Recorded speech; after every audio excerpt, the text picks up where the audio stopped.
Mark, now I know you. Huge fan of Ubisoft open world games that you are. And you thought to yourself, the only problem I can find with Ubisoft open world games is they're not big enough. I know, right? Well, that's just what I've been needing. Well, I think if you thought that, you didn't play Far Cry 6, because my fucking god, was that game huge. I am here to allay such concerns, Mark, because a team within Ubisoft at Stockholm are developing a project called Ubisoft Scalar, which is going to be a cloud-based computing solution to make even bigger worlds. Mark, I know you're hyped out of your boots right now, so I'm just going to cut to you for your immediate reaction, if you can hold back the tears of joy. I would be so fascinated to see how, like, if this thing just kind of like completely shits the bed and breaks, like how violent is the texture popping going to be with this thing?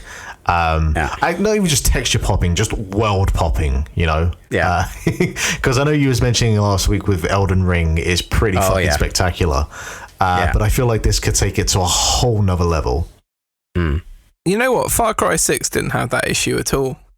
It really didn't. Like, that game looked incredible from the moment I first played it. So I think they don't normally have that issue within their games. But yeah, my main problem is Ubi games open world, they don't need to be bigger because they're already huge, and not every corner of the map is filled with... It's filled with something, but it's filled with interesting things. Yeah, I would say the primary concern with a lot of those open worlds is not more map, but more interesting things is what the focus should be in development. Yeah.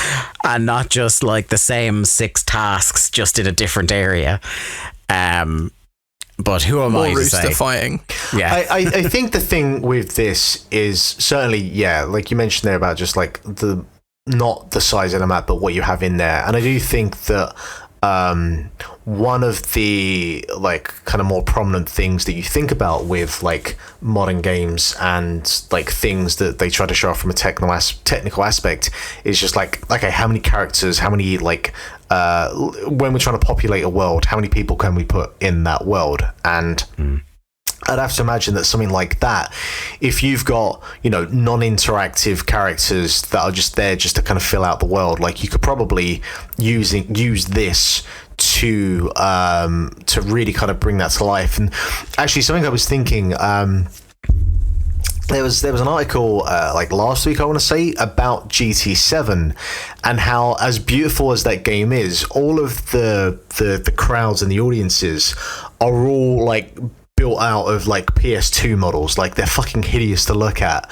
And obviously, you know, it makes sense. Like, you're not going to render like a 4K asset for something that's in the audience. But even something like that, using this system, is a way where you can, I would, you know, in theory, you can populate the crowd and the audiences. And if you think, you know, even something like the SmackDown games have been notorious for, like, you've got these high rendered characters that are animated and everything, but like you go into the crowd and they just look like trash because you're not going to invest as much of the memory into those NPCs.